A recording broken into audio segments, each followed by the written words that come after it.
Jagbani news room live ਵਿੱਚ ਤੁਹਾਡਾ ਸਵਾਗਤ ਹੈ। ਮੈਂ ਹਾਂ ਸੰਦੀਪ ਲਾਦੂਕਾ। ਜਿੱਥੇ ਪੂਰਾ ਮੁਲਕ ਅੱਜ ਸ਼ਹੀਦਾਂ ਨੂੰ ਸ਼ਰਧਾਂਜਲੀ ਦੇ ਰਿਹਾ, ਅਸੀਂ ਨਿਊਜ਼ ਰੂਮ ਲਾਈਵ ਦੇ ਵਿੱਚ ਵੀ ਸ਼ਹੀਦਾਂ ਨੂੰ ਸ਼ਰਧਾਂਜਲੀ ਦੇਣ ਦੀ ਕੋਸ਼ਿਸ਼ ਕਰ ਰਹੇ ਹਾਂ। ਔਰ ਤੁਸੀਂ ਦੇਖ ਸਕਦੇ ਹੋ ਕਿ ਪੰਜਾਬ ਦੇ 4 ਜਵਾਨ ਜਿਹੜੇ ਸ਼ਹੀਦ ਹੋਏ, ਉਹਨਾਂ ਦੀ ਜਿਹੜੀ ਅੰਤਿਮ ਸ਼ਰਧਾਂਜਲੀ ਦਿੱਤੀ ਜਾ ਰਹੀ ਹੈ, ਉਹਨਾਂ ਨੂੰ ਸਲਾਮ ਕਿਹਾ ਜਾ ਰਿਹਾ, ਉਸ ਦੀਆਂ ਤਸਵੀਰਾਂ ਵੀ ਤੁਸੀਂ ਦੇਖੋਗੇ। ਔਰ ਅਸੀਂ ਕੋਸ਼ਿਸ਼ ਕਰਾਂਗੇ ਕਿ ਉਹਨਾਂ ਪਰਿਵਾਰਾਂ ਦਾ ਦੁੱਖ ਦਰਦ ਵੀ ਤੁਹਾਡੇ ਸਾਹਮਣੇ ਤਸਵੀਰਾਂ ਦੇ ਜ਼ਰੀਏ ਲਿਆਂਦਾ ਜਾਵੇ। ਔਰ ਗੁਰਦਾਸਪੁਰ ਸਭ ਤੋਂ ਪਹਿਲਾਂ ਲੈ ਕੇ ਚੱਲਦੇ ਹਾਂ, ਜਿੱਥੇ ਸ਼ਹੀਦ ਸਤਨਾਮ ਸਿੰਘ ਦੀ ਅੰਤਿਮ ਜਿਹੜੀ ਸ਼ਰਧਾਂਜਲੀ ਦਿੱਤੀ ਜਾ ਰਹੀ ਹੈ, ਅੰਤਿਮ ਸਲਾਮ ਕਿਹਾ ਜਾ ਰਿਹਾ। ਔਰ ਅਸੀਂ ਕੋਸ਼ਿਸ਼ ਕਰਾਂਗੇ ਕਿ ਜਿਹੜੇ ਇਸ ਸਰਵਿਸ ਦੇ ਵਿੱਚ ਸੇਵਾ ਮੁਕਤ ਹੋ ਚੁੱਕੇ ਨੇ ਅਧਿਕਾਰੀ, ਕਰਨਲ ਜਾਂ ਬ੍ਰਿਗੇਡੀਅਰ, ਉਹਨਾਂ ਨਾਲ ਵੀ ਗੱਲਬਾਤ ਦੇ ਜ਼ਰੀਏ ਇਸ ਮਸਲੇ ਨੂੰ ਵੀ ਸਮਝਣ ਦੀ ਕੋਸ਼ਿਸ਼ ਕਰਾਂਗੇ ਕਿ ਆਖਿਰਕਾਰ ਦੋ ਦੇਸ਼ਾਂ ਦੇ ਵਿੱਚ ਤਣਾਅ ਇੰਨਾ ਕਿਉਂ ਵੱਧਦਾ ਹੈ, ਦੋਵਾਂ ਪਾਸੇ ਮਾਵਾਂ ਦੇ ਪੁੱਤ ਕਿਉਂ ਸ਼ਹੀਦ ਹੁੰਦੇ ਨੇ। ਇਹ ਲਗਾਤਾਰ ਸਿਲਸਿਲਾ ਜਾਰੀ ਹੈ। ਇਹ ਸਾਰੀ ਗੱਲਬਾਤ ਦੇ ਉੱਤੇ ਅਸੀਂ ਚਰਚਾ ਕਰਾਂਗੇ ਕਿ ਆਖਿਰਕਾਰ ਇਹ ਮਸਲਾ ਕਿਉਂ ਇੰਨਾ ਵੱਧ ਗਿਆ, ਤਣਾਅ ਕਿਉਂ ਵੱਧ ਗਿਆ ਕਿ ਮਾਵਾਂ ਦੇ ਪੁੱਤਾਂ ਨੂੰ ਆਪਣੀ ਸ਼ਹਾਦਤ ਦੇਣੀ ਪੈਂਦੀ ਹੈ।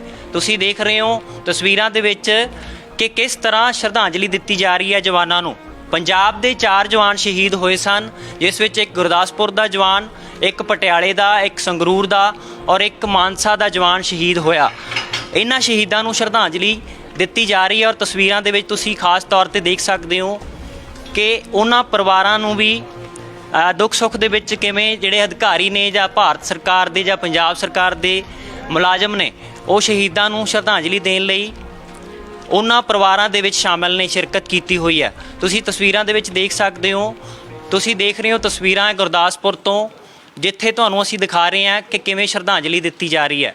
ਅਸੀਂ ਕੋਸ਼ਿਸ਼ ਕਰਾਂਗੇ ਕਿ ਤੁਹਾਨੂੰ ਗੁਰਦਾਸਪੁਰ ਤੇ ਪਟਿਆਲਾ ਦੀਆਂ ਤਸਵੀਰਾਂ ਦਿਖਾਈਆਂ ਜਾਣ। ਔਰ ਜਿਵੇਂ ਤੁਸੀਂ ਸਕਰੀਨ ਦੇ ਉੱਤੇ ਦੇਖ ਸਕਦੇ ਹੋ, ਪਟਿਆਲਾ ਦਾ ਜਵਾਨ ਜਿਹੜਾ ਮਨਦੀਪ ਸਿੰਘ ਸ਼ਹੀਦ ਹੋਇਆ, ਉਸ ਨੂੰ ਵੀ ਸ਼ਰਧਾਂਜਲੀ ਦਿੱਤੀ ਜਾ ਰਹੀ ਹੈ।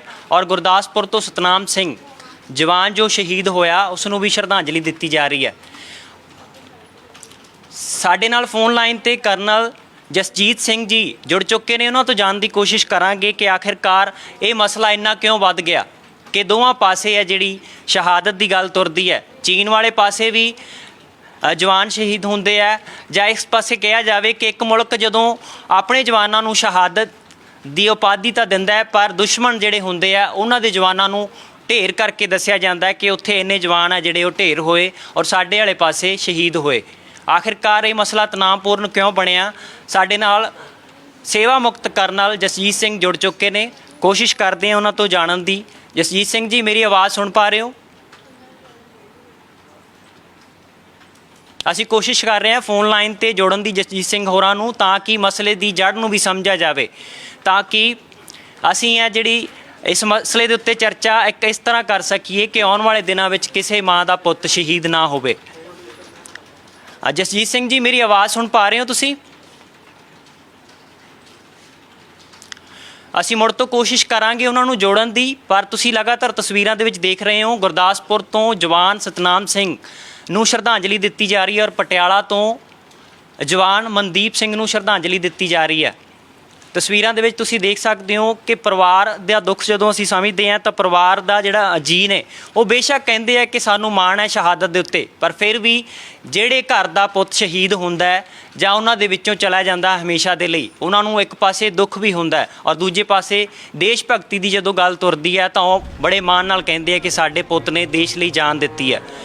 ਅਸੀਂ ਤਸਵੀਰਾਂ ਦੇ ਰਾਹੀਂ ਕੋਸ਼ਿਸ਼ ਕਰ ਰਹੇ ਹਾਂ ਕਿ ਤੁਹਾਡੇ ਨਾਲ ਇਹ ਸਾਂਝੀਆਂ ਕੀਤੀਆਂ ਜਾਣ ਤਸਵੀਰਾਂ, ਕਿਉਂਕਿ ਜਿਨ੍ਹਾਂ ਜਵਾਨਾਂ ਨੇ ਸਾਡੇ ਲਈ, ਸਾਡੀ ਸੁਰੱਖਿਆ ਲਈ ਆਪਣੀ ਜਾਨ ਵਾਰੀ ਹੈ ਔਰ ਉਹਨਾਂ ਦੀਆਂ ਤਸਵੀਰਾਂ, ਆਖਰੀ ਸਲਾਮ ਜੋ ਕਿਹਾ ਜਾ ਰਿਹਾ, ਉਹਨਾਂ ਦੇ ਨਾਲ ਅਸੀਂ ਤਸਵੀਰਾਂ ਦੇ ਵਿੱਚ ਕੋਸ਼ਿਸ਼ ਕੀਤੀ ਹੈ ਕਿ ਤੁਹਾਨੂੰ ਦਿਖਾਈਆਂ ਜਾਣ ਗੁਰਦਾਸਪੁਰ ਔਰ ਪਟਿਆਲਾ ਤੋਂ ਜਿਨ੍ਹਾਂ ਜਵਾਨਾਂ ਨੂੰ ਆਖਰੀ ਸਲਾਮ ਕਿਹਾ ਜਾ ਰਿਹਾ।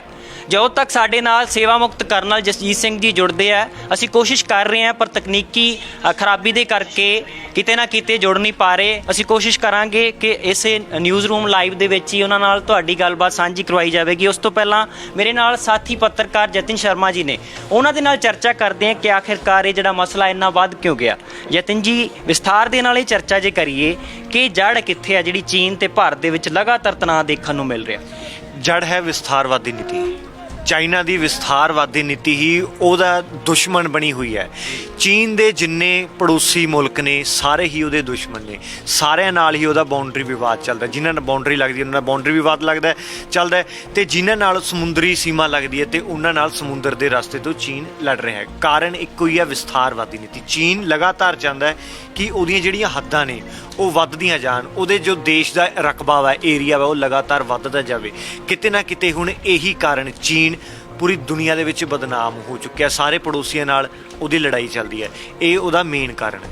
ਜੀ, ਜਿਵੇਂ ਤੁਸੀਂ ਦੱਸਿਆ ਕਿ ਮੇਨ ਕਾਰਨ ਹੈ ਵਿਸਥਾਰਵਾਦੀ ਨੀਤੀ ਹੈ, ਉਹ ਮਾਰੂ ਤੇ ਭਾਰੂ ਪੈ ਰਹੀ ਹੈ ਦੋਨਾਂ ਮੁਲਕਾਂ ਦੇ ਉੱਤੇ। ਖਾਸ ਤੌਰ ਤੇ ਇੱਕ ਪਾਸਿਓਂ ਹਮਲਾਵਰ ਰੁਖ ਅਪਣਾਇਆ ਜਾਂਦਾ ਹੈ ਤਾਂ ਜਵਾਬੀ ਕਾਰਵਾਈ ਵਿੱਚ ਭਾਰਤੀ ਸੈਨਿਕਾਂ ਨੇ ਵੀ ਉਸ ਦਾ ਜਵਾਬ ਦਿੱਤਾ 15-16 ਜੂਨ ਦੀ ਜਿਹੜੀ ਬੀਤੀ ਰਾਤ ਨੂੰ। ਤਾਂ ਤੁਹਾਨੂੰ ਕੀ ਲੱਗਦਾ ਹੈ ਕਿ ਜਦੋਂ ਅਸੀਂ ਚਰਚਾ ਕਰਦੇ ਹਾਂ ਸੇਵਾ ਮੁਕਤ ਅਧਿਕਾਰੀਆਂ ਨਾਲ ਵੀ ਜਿਨ੍ਹਾਂ ਨੇ ਉੱਥੇ ਸਰਵਿਸ ਕੀਤੀ ਹੈ, ਦੇਸ਼ ਲਈ ਸੇਵਾ ਕੀਤੀ ਹੈ, ਬਹੁਤ ਸਾਰੇ ਜਵਾਨ 1962 ਦੀ ਜੰਗ ਵਿੱਚ ਵੀ ਸ਼ਹੀਦ ਹੁੰਦੇ ਆ, 1967 ਵਿੱਚ ਫਿਰ ਝੜਪ ਹੁੰਦੀ ਹੈ। ਤਕਰੀਬਨ ਇਹ ਜਿਹੜਾ ਮਸਲਾ ਦੇਖਣ ਨੂੰ ਮਿਲਿਆ 45 ਸਾਲ ਬਾਅਦ ਹੈ ਜਿਹੜਾ ਇਸ ਤਰ੍ਹਾਂ ਦੀ ਝੜਪ ਹੋਈ ਹੈ, ਜਿਸ ਵਿੱਚ 20 ਜਵਾਨ ਆ ਜਿਹੜੇ ਸਾਡੇ ਦੱਸੇ ਜਾਂਦੇ ਆ ਸੂਤਰਾਂ ਦੇ ਹਵਾਲੇ ਤੋਂ ਕਿ ਸ਼ਹੀਦ ਹੋਏ ਆ। ਤੁਸੀਂ ਦੱਸਿਆ ਵਿਸਥਾਰਵਾਦੀ ਨੀਤੀ ਹੈ ਜਿਹੜੀ ਉਹ ਮਾਰੂ ਤੇ ਭਾਰੂ ਪੈ ਰਹੀ ਹੈ, ਤਾਂ ਤੁਹਾਨੂੰ ਕੀ ਲੱਗਦਾ ਜਦੋਂ ਤੁਸੀਂ ਵੀ ਅਧਿਕਾਰੀਆਂ ਨਾਲ ਗੱਲਬਾਤ ਕੀਤੀ ਹੈ ਪਿਛਲੇ ਦਿਨਾਂ ਦੇ ਵਿੱਚ, ਤਾਂ ਉਹਨਾਂ ਦੀ ਤਜਰਬੇ ਵਿੱਚੋਂ ਕੀ ਨਿਕਲ ਕੇ ਆਉਂਦੇ ਕਿ ਆਖਿਰਕਾਰ ਮਸਲਾ ਹੱਲ ਕਿਵੇਂ ਹੋ ਸਕਦਾ? ਸਭ ਤੋਂ ਪਹਿਲਾਂ ਤਾਂ ਜਦੋਂ ਗੱਲ ਕਰਦੇ ਆ ਨਾ, ਚਾਹੇ ਕੋਈ ਇਸ ਵਕਤ ਸਰਵਿਸ ਦੇ ਵਿੱਚ ਹੋਵੇ ਅਧਿਕਾਰੀ ਜਾਂ ਫਿਰ ਰਿਟਾਇਰ ਹੋ ਚੁੱਕਿਆ ਹੋਵੇ, ਖੂਨ ਖੋਲਦਾ ਉਹਨਾਂ ਦਾ, ਕਿਉਂਕਿ ਪਹਿਲ ਕਦੇ ਵੀ ਭਾਰਤ ਵੱਲੋਂ ਨਹੀਂ ਕੀਤੀ ਗਈ। ਨਾ ਹੀ 1962 ਦੇ ਵਿੱਚ ਕੀਤੀ ਗਈ ਸੀ, ਨਾ ਹੀ 67 ਦੇ ਵਿੱਚ ਜੋ ਹਿੰਸਕ ਝੜਪਾਂ ਹੋਈਆਂ ਉਹਦੇ ਵਿੱਚ ਕੀਤੀ ਗਈ ਸੀ, ਅਤੇ ਨਾ ਹੀ ਇਸ ਵਕਤ ਕੀਤੀ ਗਈ। ਚੀਨ ਲਗਾਤਾਰ ਅੱਗੇ ਵੱਧ ਰਿਹਾ, ਅਤੇ ਕਾਰਨ ਕੀ ਹੈ? ਚੀਨ ਕਹਿ ਰਿਹਾ ਕਿ ਤੁਸੀਂ ਆਪਣੇ ਏਰੀਏ ਦੇ ਵਿੱਚ ਡਿਵੈਲਪਮੈਂਟ ਨਾ ਕਰੋ। ਹੁਣ ਦੇਖੋ, ਅਗਰ ਤੁਹਾਡਾ ਘਰ ਹੈ, ਤੁਸੀਂ ਉਹਦੇ ਵਿੱਚ ਡਿਵੈਲਪਮੈਂਟ ਕਰ ਰਹੇ ਹੋ, ਇੱਕ ਨਵਾਂ ਹੋਰ ਫਲੋਰ ਪਾ ਰਹੇ ਹੋ, ਅਤੇ ਜੇਕਰ ਤੁਹਾਨੂੰ ਕੋਈ ਕਹੇ ਵੀ ਤੁਸੀਂ ਕਿਉਂ ਪਾ ਰਹੇ ਹੋ ਤਾਂ ਗਲਤ ਹੀ ਹੋਊਗਾ ਨਾ। ਚੀਨ ਇਹੀ ਕਹਿ ਰਿਹਾ ਵਾ ਕਿ ਤੁਸੀਂ ਆਪਣੇ ਜੋ LAC ਹੈ, LAC ਦੇ ਨਾਲ ਤੁਸੀਂ ਇਨਫਰਾਸਟ੍ਰਕਚਰ ਨਾ ਵਧਾਓ। ਹਾਲਾਂਕਿ ਭਾਰਤ ਨੇ ਹਾਲੇ ਤਾਂ ਉੱਥੇ ਇੱਕ ਹੀ ਰੋਡ ਬਣੀ ਹੈ ਜੋ DOB ਹੈ, ਦੌਲਤ ਬੇਗ ਓਲਡੀ ਤੱਕ ਜਾਂਦੀ ਹੈ, ਲੇਕਿਨ ਅਗਰ ਚਾਈਨਾ ਦੀ ਤਰਫ ਦੇਖੀਏ, ਉਹਨੇ ਤਾਂ LAC ਤੱਕ ਆਪਣੇ ਪੂਰਾ ਨੈਟਵਰਕ ਵਿਛਾਇਆ ਹੋਇਆ, ਪੱਕੀਆਂ ਸੜਕਾਂ ਦਾ ਵਿਛਾਇਆ ਹੋਇਆ। ਇਹ ਹੈਰਾਨ ਵੀ ਕਰਨ ਵਾਲੀ ਗੱਲ ਹੈ ਅਤੇ ਪਰੇਸ਼ਾਨ ਕਰਨ ਵਾਲੀ ਵੀ ਗੱਲ ਹੈ, ਜਿਸ ਦਾ ਕਿਤੇ ਨਾ ਕਿਤੇ ਹੁਣ ਜਵਾਬ ਦੇਣਾ ਬਣਦਾ ਵਾ। ਜਦੋਂ ਵੀ ਅਸੀਂ ਕਿਸੇ ਰਿਟਾਇਰਡ ਅਧਿਕਾਰੀ ਨਾਲ ਵੀ ਗੱਲਬਾਤ ਕਰਦੇ ਹਾਂ, ਉਹ ਹਰ ਵਾਰ ਇਹੀ ਕਹਿੰਦੇ ਨੇ ਕਿ ਜਦੋਂ ਤੱਕ ਚੀਨ ਨੂੰ ਜਵਾਬ ਉਹਦੀ ਭਾਸ਼ਾ ਦੇ ਵਿੱਚ ਨਹੀਂ ਦਿੱਤਾ ਜਾਊਗਾ, ਉਸ ਵੇਲੇ ਤੱਕ ਚੀਨ ਨਹੀਂ ਸਮਝੂਗਾ। ਕਿਉਂਕਿ ਇਸ ਤੋਂ ਪਹਿਲਾਂ ਵੀ ਅਗਰ ਦੇਖੀਏ ਵੀਅਤਨਾਮ ਦੇ ਵਿੱਚ ਕੀ ਹੋਇਆ। ਸ਼ਰਮਾ ਜੀ, ਮੈਂ ਤੁਹਾਡੇ ਤੋਂ ਬਾਅਦ ਚਾਹੁੰਦਾ ਚਰਚਾ ਕਰਨ ਦੇ ਲਈ। ਅਸੀਂ ਕੋਸ਼ਿਸ਼ ਕਰ ਰਹੇ ਹਾਂ ਕਿ ਨਿਊਜ਼ ਰੂਮ ਲਾਈਵ ਦੇ ਵਿੱਚ ਅਸੀਂ ਉਹ ਚਰਚਾ ਤੁਹਾਡੇ ਸਾਹਮਣੇ ਲੈ ਕੇ ਆਈਏ। ਇੱਕ ਪਾਸੇ ਪੰਜਾਬ ਦੇ ਜਵਾਨਾਂ ਨੂੰ ਜਿਹੜੀ ਸ਼ਰਧਾਂਜਲੀ ਦਿੱਤੀ ਜਾ ਰਹੀ ਹੈ, ਆਖਰੀ ਸਲਾਮ ਕਿਹਾ ਜਾ ਰਿਹਾ, ਅਸੀਂ ਫਿਰ ਕੋਸ਼ਿਸ਼ ਕਰਦੇ ਹਾਂ ਕਿ ਜਿਹੜੇ ਸਾਡੇ ਨਾਲ ਰਿਟਾਇਰਡ ਕਰਨਲ ਜਸਜੀਤ ਸਿੰਘ ਜੀ ਜੁੜ ਚੁੱਕੇ ਨੇ, ਉਹਨਾਂ ਦੇ ਨਾਲ ਗੱਲਬਾਤ ਕਰਨ ਦੀ ਕਿ ਆਖਿਰਕਾਰ ਇਹ ਮਸਲੇ ਨੂੰ ਹੱਲ ਕਿਵੇਂ ਕੀਤਾ ਜਾ ਸਕਦਾ। ਕਰਨਲ ਸਾਹਿਬ, ਮੇਰੀ ਆਵਾਜ਼ ਸੁਣ ਪਾ ਰਹੇ ਹੋ? ਅਸੀਂ ਕੋਸ਼ਿਸ਼ ਕਰ ਰਹੇ ਹਾਂ ਕਿ ਲਗਾਤਾਰ ਉਹਨਾਂ ਨੂੰ ਜੋੜਨ ਦੀ, ਕਿਉਂਕਿ ਉਹਨਾਂ ਦਾ ਤਜਰਬਾ ਜ਼ਿਆਦਾ ਦੱਸ ਸਕਦਾ ਹੈ, ਵਧੀਆ ਤਰੀਕੇ ਨਾਲ ਅਸੀਂ ਚਰਚਾ ਕਰ ਸਕਦੇ ਹਾਂ ਕਿ ਆਖਿਰਕਾਰ ਆਉਣ ਵਾਲੇ ਸਮੇਂ ਵਿੱਚ ਵੀ ਕਿਸੇ ਦੀ ਸ਼ਹਾਦਤ ਨਾ ਹੋਵੇ ਇਹਨਾਂ ਮਸਲਿਆਂ ਦੇ ਕਰਕੇ, ਤਾਂ ਉਹ ਜ਼ਿਆਦਾ ਵਧੀਆ ਦੱਸ ਸਕਦੇ ਆ।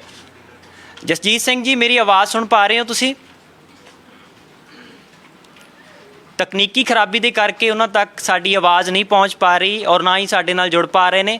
ਪਰ ਉਸ ਤੋਂ ਪਹਿਲਾਂ ਇੱਕ ਵਾਰੀ ਫੇਰ ਜੇ ਚਰਚਾ ਕਰੀਏ ਕਿ ਪੰਜਾਬ ਦੇ ਜਿਹੜੇ 4 ਜਵਾਨ ਸ਼ਹੀਦ ਹੋਏ, ਗੁਰਦਾਸਪੁਰ ਦਾ ਜਵਾਨ ਸਤਨਾਮ ਸਿੰਘ, ਪਟਿਆਲੇ ਤੋਂ ਮਨਦੀਪ ਸਿੰਘ, ਇਸੇ ਤਰ੍ਹਾਂ ਹੀ ਸੰਗਰੂਰ ਤੇ ਮਾਨਸਾ ਦਾ ਜਵਾਨ ਵੀ ਸ਼ਹੀਦ ਹੋਇਆ, ਅਤੇ ਉਹਨਾਂ ਦੇ ਪਰਿਵਾਰਾਂ ਦਾ ਦੁੱਖ ਦਰਦ ਵੀ ਤੁਹਾਡੇ ਨਾਲ ਅਸੀਂ ਸਾਂਝਾ ਕੀਤਾ। ਤਸਵੀਰਾਂ ਦੇ ਵਿੱਚ ਤੁਸੀਂ ਦੇਖ ਸਕਦੇ ਹੋ।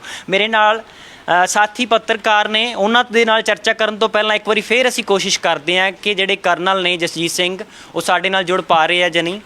ਜਸਜੀਤ ਸਿੰਘ ਜੀ, ਮੇਰੀ ਆਵਾਜ਼ ਸੁਣ ਪਾ ਰਹੇ ਹੋ?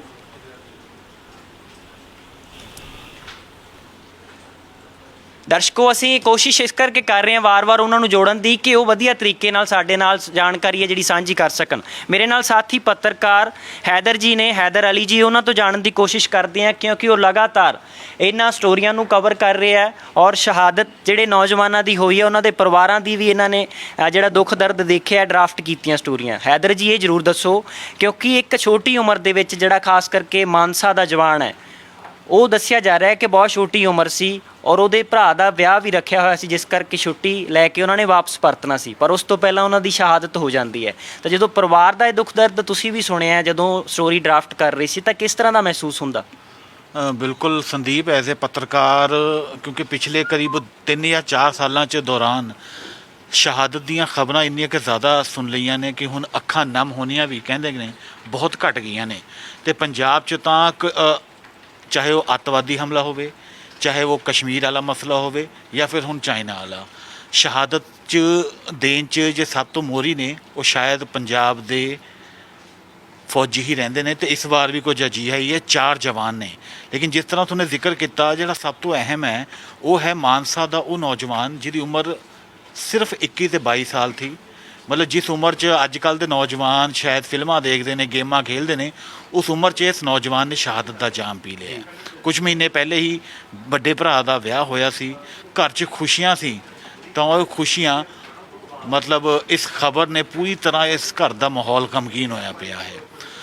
ਪੂਰੇ ਘਰ ਦੀਆਂ ਤਸਵੀਰਾਂ ਅਸੀਂ ਦੇਖ ਰਹੇ ਥੇ, ਬਹੁਤ ਇਮੋਸ਼ਨਲ ਕਰ ਰਹੀਆਂ ਨੇ। ਤਸਵੀਰਾਂ ਸਿਰਫ ਮਾਨਸੇ ਦੀਆਂ ਨਹੀਂ ਮਨਦੀਪ ਇੱਥੇ, ਕਿਉਂਕਿ ਇਸ ਤੋਂ ਇਲਾਵਾ ਜਿਹੜੀ 3 ਹੋਰ ਸ਼ਹਾਦਤਾਂ ਨੇ, ਮਨਦੀਪ ਸਿੰਘ ਹੋਵੇ, ਚਾਹੇ ਸੰਗਰੂਰ ਦਾ ਸ਼ਹੀਦ ਹੋਵੇ, ਜਾਂ ਫਿਰ ਸਤਨਾਮ ਸਿੰਘ ਗੁਰਦਾਸਪੁਰ ਦਾ, ਉਹ ਵੀ ਜ਼ਿਆਦਾ ਉਮਰ ਦੇ ਨਹੀਂ ਥੇ, ਉਹ ਪਰ ਆਪਣੇ ਪਿੱਛੇ ਆਪਣੇ ਬੱਚਿਆਂ ਨੂੰ ਛੱਡ ਗਏ ਨੇ, ਪਰਿਵਾਰ ਨੇ। ਤੇ ਜੇ ਤਸਵੀਰਾਂ ਨੇ ਬਹੁਤ ਇਮੋਸ਼ਨਲ ਨੇ, ਉਹਨਾਂ ਨੂੰ ਸ਼ਬਦਾਂ 'ਚ ਬਿਆਨ ਕਰਨਾ ਉਹ ਤਸਵੀਰਾਂ ਨੂੰ, ਉਹ ਇਮੋਸ਼ਨਸ ਨੂੰ, ਸ਼ਾਇਦ ਬਹੁਤ ਜ਼ਿਆਦਾ ਟਫ ਹੈ। ਜੀ ਬਹੁਤ ਬਹੁਤ ਸ਼ੁਕਰੀਆ ਹੈਦਰ ਜੀ। ਅਸੀਂ ਕੋਸ਼ਿਸ਼ ਕਰਦੇ ਹਾਂ ਕਿ ਫੋਨ ਲਾਈਨ ਤੇ ਜੋੜਨ ਦੀ ਜਸਜੀਤ ਸਿੰਘ ਜਿਹੜੇ ਸੇਵਾ ਮੁਕਤ ਕਰਨਲ ਨੇ। ਜਸਜੀਤ ਸਿੰਘ ਜੀ, ਮੇਰੀ ਆਵਾਜ਼ ਸੁਣ ਪਾ ਰਹੇ ਹੋ? ਹਾਂਜੀ ਆ ਰਹੀ ਜੀ, ਤੁਸੀਂ ਵਿਸਥਾਰ ਦੇ ਨਾਲ ਇਹ ਜਾਣਕਾਰੀ ਦੀ ਚਰਚਾ ਕਰੋ ਕਿ ਆਖਿਰਕਾਰ ਇਹ ਮਸਲਾ ਇੰਨਾ ਵੱਧ ਕਿਉਂ ਗਿਆ, ਤਣਾਅਪੂਰਨ ਕਿਉਂ ਹੋ ਗਿਆ ਕਿ ਸਾਡੇ ਜਵਾਨ ਸ਼ਹੀਦ ਹੋ ਗਏ ਨੇ? ਇਹ ਆਪਾਂ ਨੂੰ ਜਾਣਨ ਦੀ ਕੋਸ਼ਿਸ਼ ਕਰਨੀ ਚਾਹੀਦੀ ਹੈ ਵੀ ਜਿਹੜਾ ਝਗੜਾ ਹੈ ਇਹ 56 ਸਾਲ ਤੋਂ ਸ਼ੁਰੂ ਹੋਇਆ। ਅਕਸਾਈ ਚਿੰਨ ਤੋਂ ਉਹਨਾਂ ਨੇ ਪਹਿਲਾਂ ਕਲੇਮ ਕੀਤਾ ਗਲਵਾਨ ਨੂੰ, ਗਲਵਾਨ ਵੈਲੀ 'ਚ ਸਨ 60 ਤੱਕ ਉਹਨਾਂ ਨੇ 4 ਸਾਲਾਂ ਬਾਅਦ ਗਲਵਾਨ ਦੀਆਂ ਹਾਈਟ ਦੀ ਜਿਹੜੀਆਂ ਰਿਵਰ ਹੈ ਤੇ ਗਲਵਾਨ ਤੇ ਸ਼ਾਇਓਕ ਰਿਵਰ ਆ ਉੱਤੇ ਜੀ, ਜੇ ਉਹ ਇਸ ਚੋਟੀਆਂ ਤੇ ਚੱਲ ਜਾਂਦੇ ਆ ਤਾਂ ਕਾਫੀ ਏਰੀਆ ਡੋਮੀਨੇਟ ਕਰਦੇ, ਜਿਹਦੇ ਨਾਲ ਕਿ ਅਕਸਾਈ ਚਿੰਨ ਜਿਹੜਾ ਕਿ ਉਹਨੇ ਆਕੂਪਾਈ ਕੀਤਾ ਹੋਇਆ ਚਾਈਨਾ ਨੇ, ਉਹਨੂੰ ਰਸਤੇ ਨੂੰ ਡੋਮੀਨੇਟ ਕਰਦੇ ਆ, ਉੱਥੇ ਜਾ ਨਹੀਂ ਸਕਦਾ ਫਿਰ ਹਿੰਦੁਸਤਾਨ। ਉਹਨਾਂ ਨੇ ਕੋਸ਼ਿਸ਼ ਕੀਤੀ 60 'ਚ ਜੀ, ਤੇ 61 ਸਨ ਦੀ ਜਿਹੜੀ ਉਹਦੇ ਵਿੱਚ ਉਹਨਾਂ ਨੇ ਸੀਆਰਪੀਐਫ ਇੱਕ ਪੈਟਰੋਲ ਨੂੰ ਐਂਬੁਸ਼ ਕੀਤਾ ਜੀ। ਫਿਰ ਉਹਨਾਂ ਨੇ 62 ਸਨ ਦੇ ਵਿੱਚ ਜੁਲਾਈ ਦੇ ਵਿੱਚ ਇੱਕ ਨਾਲ ਦੀ ਪੋਸਟ ਹੈ ਉਸ ਤੇ ਉਹਨਾਂ ਨੇ ਹਮਲਾ ਕਰਕੇ ਤੇ ਉਹਨੂੰ ਘੇਰਿਆ ਤੇ ਆਪਣੇ ਜਿਹੜੇ ਜਵਾਨ ਸੀ ਉਹ ਗਲਵਾਨ 'ਚ ਚਲੇ ਗਏ ਸੀ ਉਸ ਵੇਲੇ। ਉਹ ਜਦੋਂ ਨਵੰਬਰ ਦੀ ਲੜਾਈ ਹੁੰਦੀ ਹੈ 62 ਦੀ, ਉਦੋਂ ਫਿਰ ਉਹਨਾਂ ਨੇ ਜਦੋਂ ਹਿੰਦੁਸਤਾਨ ਉਸ ਲੜਾਈ 'ਚ ਹਾਰਦਾ ਹੈ ਫਿਰ ਉਹਨਾਂ ਨੇ ਗਲਵਾਨ ਤੇ ਆਪਣਾ ਕਬਜ਼ਾ ਜਮਾਉਣ ਦੀ ਕੋਸ਼ਿਸ਼ ਕੀਤੀ, ਜਿਹੜੀ LAC ਹੈ, ਲਾਈਨ ਆਫ ਐਕਚੁਅਲ ਕੰਟਰੋਲ ਹੈ। ਤੇ ਜਦੋਂ ਇਹ ਚੀਨ ਦੀ ਆਦਤ ਹੈ ਵੀ ਆਪਣਾ ਬਾਰਡਰ ਨਾ ਇੱਥੋਂ ਲਦਾਖ ਵਾਲੇ ਪਾਸਿਓਂ ਫਿਰ ਨੇਪਾਲ ਨਾਲ ਉਹਨਾਂ ਦਾ ਕੁਝ ਬਾਰਡਰ ਲੱਗਦਾ, ਕੁਝ ਉੱਤਰਾਖੰਡ 'ਚ ਲੱਗਦਾ ਆਪਣਾ ਬਾਰਡਰ, ਉੱਥੇ ਜਾ ਕੇ ਫਿਰ ਭੂਟਾਨ ਸਿੱਕਮ 'ਚ ਲੱਗਦਾ, ਇਸ ਤੋਂ ਬਾਅਦ ਨੇਪਾਲ 'ਚ ਲੱਗਦਾ।